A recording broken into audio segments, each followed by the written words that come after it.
Kumusta mga bata? Halina't samahan akong muli sa isang makabuluhang pagkatuto at pagpapaunlad ng bagong kaalaman sa asignaturang Mathematics. Tayo ngayon ay nasa ika-4 na linggo ng ika-4 na markahan. Mga bata, handa na ba kayong pag-aralan ang tungkol sa paglutas ng suliranin kasama ang oras, araw sa isang linggo, buwan sa isang taon, isa, kalahati, at sangkapat na oras? Sa nakaraang aralin ay natutuhan mo ang pagsabi at pagsulat ng tamang oras sa analog clock.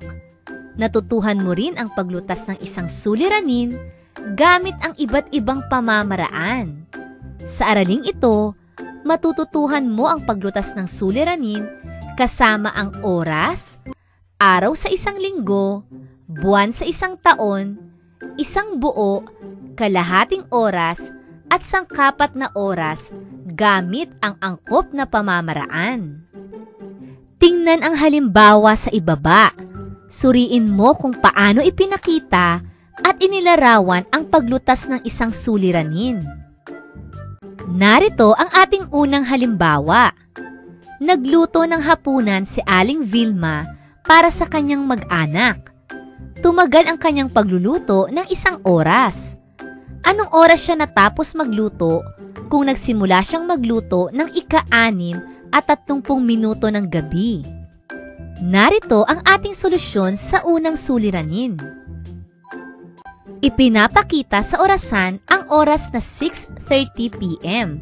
kung saan nagsimulang magluto si Aling Vilma. At dahil tumagal ang kanyang pagluluto ng 1 oras, idagdag ang elapsed time na 1 oras o 60 minuto sa 6:30 p.m. Ito ngayon ang ating magiging solusyon. 6:30 p.m. plus 1 o'clock. Ang ating magiging kasagutan ay 7:30 p.m. Ganap na ika-7 at 30 minuto ng gabi o 30 minuto bago mag-ika-8 ng gabi natapos magluto si Aling Vilma.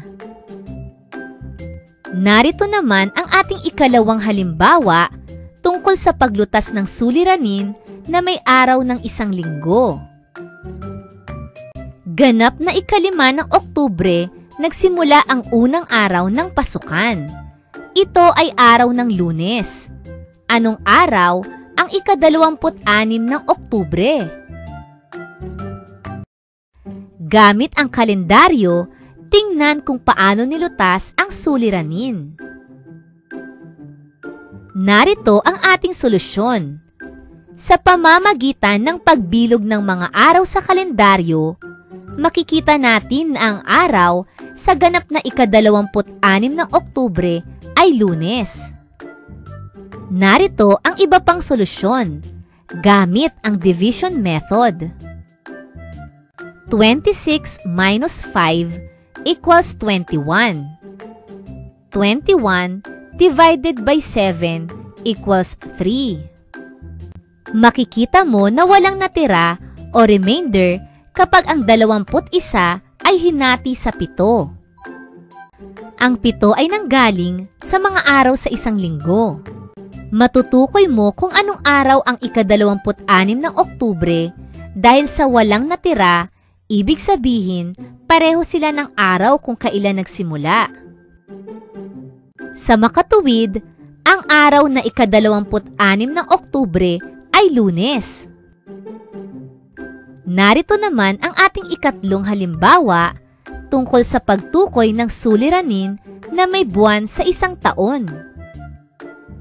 Ang kaarawan ni Aladino ay 2 buwan bago sumapit ang araw ng Pasko. Anong buwan ang kanyang kaarawan? Narito ang solusyon sa suliranin. Mayroong 12 buwan sa loob ng 1 taon. Ibawas ang 2 buwan sa 12 buwan.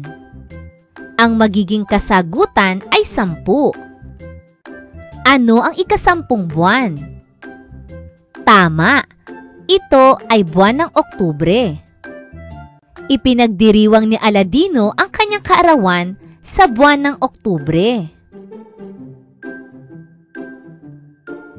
Narito ang ilang mga katanungan. Una, anong buwan ipinagdiriwang ng mga Pilipino ang araw ng mga puso? Tama, ito ay buwan ng Pebrero. Ikalawa, ano ang ika-6 na buwan ng taon? Magaling, ito ay buwan ng Hunyo. Ikatlo, ano ang unang buwan ng taon?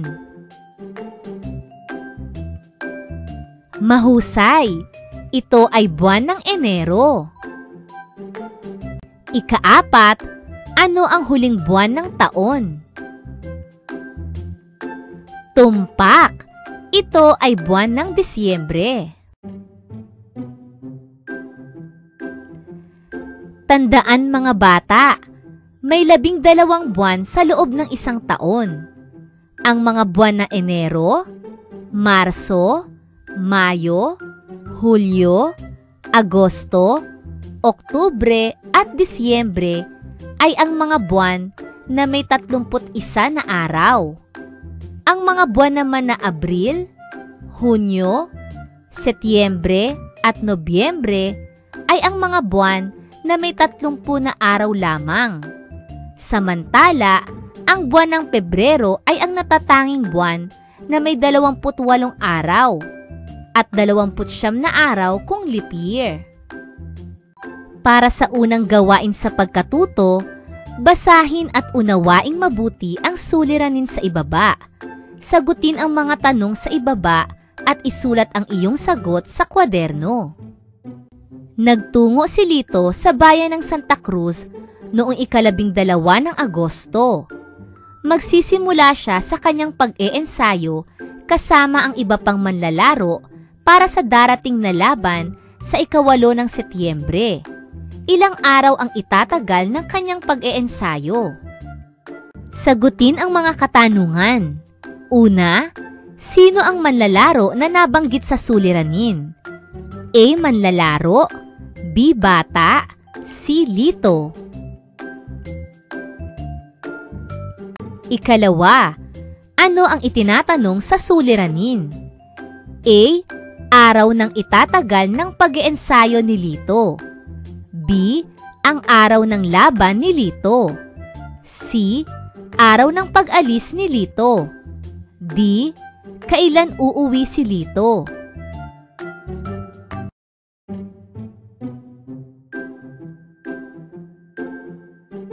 Ikatlo, ano ang operasyong gagamitin? A. Pagbabawas, B. Pagdaragdag, C. Pagpaparami, D. Paghahati.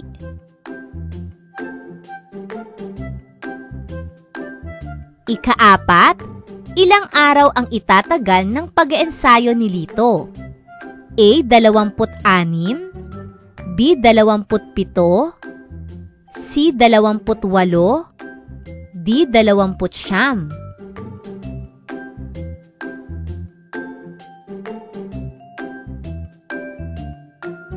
Para naman sa ikalawang gawain sa pagkatuto, basahin at unawain ang bawat suliranin sa ibaba.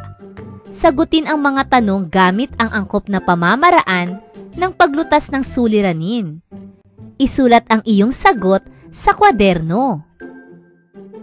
Una, kung bukas ay 5 ng Hunyo at araw ng Linggo, anong araw ang 29 ng Hunyo? Ikalawa, darating ang iyong matalik na kaibigan galing sa Canada ngayong 8 ng Mayo. Ngunit kailangan niyang magpasailalim sa 14 na araw para sa quarantine. Anong araw siya makakarating sa inyo?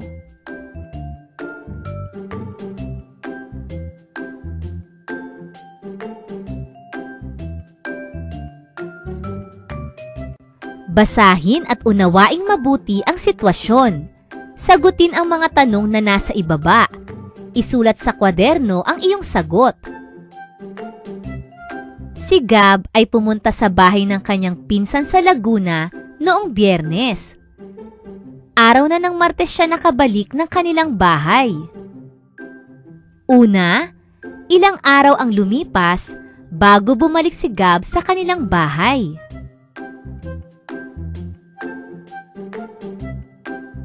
Ikalawa, kung hindi bumalik si Gab ng Huwebes at ninais niyang mamalagi pa ng 5 araw, anong araw siya babalik ng bahay?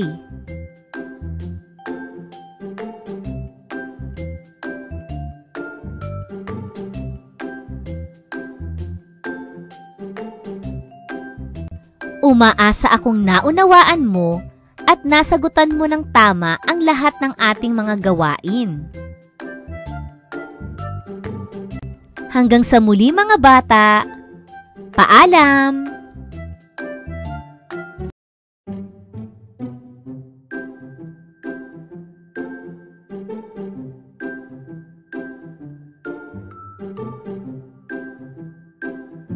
Please like and subscribe to get more video updates.